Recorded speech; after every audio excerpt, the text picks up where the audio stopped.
C'est officiel, les travaux sont lancés. Objectif, permettre une offre de soins de qualité.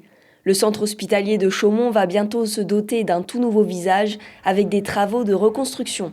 L'hôpital sera transformé en un pôle de soins moderne, adapté aux besoins du département haut-marnais, en lien avec les sites de Langres et Bourbonne-les-Bains. Un projet architectural de 110 millions d'euros qui se décline en plusieurs axes, améliorer la qualité de la prise en charge en remplaçant des infrastructures obsolètes, assurer une présence hospitalière pérenne, créer un réseau hospitalier de proximité coordonné, renforcer l'attractivité territoriale et la fidélisation des personnels de santé et assurer la viabilité financière du centre hospitalier. Donner les moyens techniques qui aujourd'hui ne sont pas vraiment là, qui va permettre à cet hôpital, entre guillemets, d'abord d'avoir les bons outils pour soigner les patients. Le fait de faire des nouveaux murs, de reconstruire un nouveau bâtiment, ça ne va pas par miracle faire venir toute une série de médecins.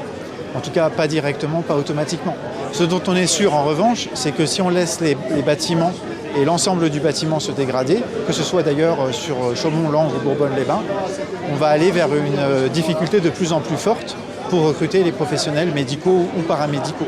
C'est tout l'objectif d'un projet comme celui-là, c'est de se retrouver parmi les meilleurs standards de ce qui peut être proposé pour la médecine de demain.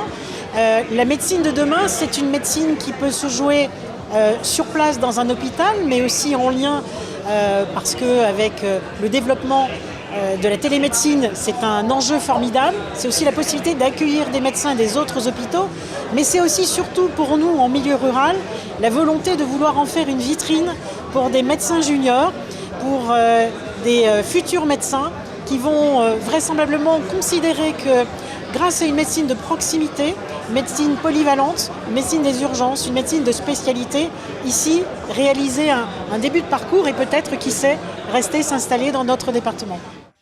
Aujourd'hui, le centre hospitalier fait face à une offre de soins qui demeure déséquilibrée financièrement et en partie inadaptée à l'évolution démographique du territoire. L'objectif est donc de moderniser la structure, supprimer les doublons entre les établissements proches et rationaliser l'usage des surfaces, avec par exemple 46 nouveaux lits, de nouvelles installations techniques, la mise en place d'une hélistation sur le toit ou encore un aménagement des urgences avec une augmentation du nombre de chambres et une amélioration des conditions d'accueil. Vous allez avoir très majoritairement des chambres individuelles, ce qui n'est pas le cas avant. Aujourd'hui, en effet, on s'attend évidemment à avoir des chambres individuelles.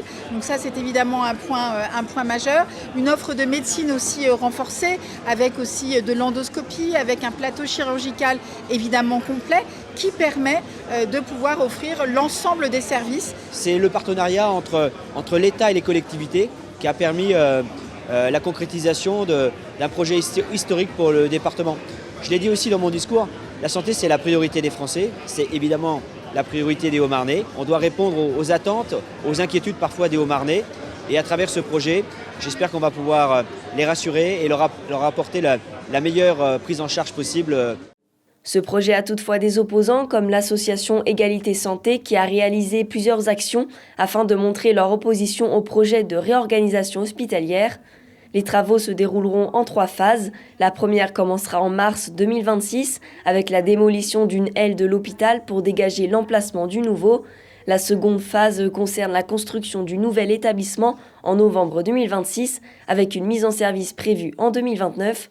Enfin, la dernière phase prendra fin en 2030 avec la démolition des anciens bâtiments et l'aménagement complet du site.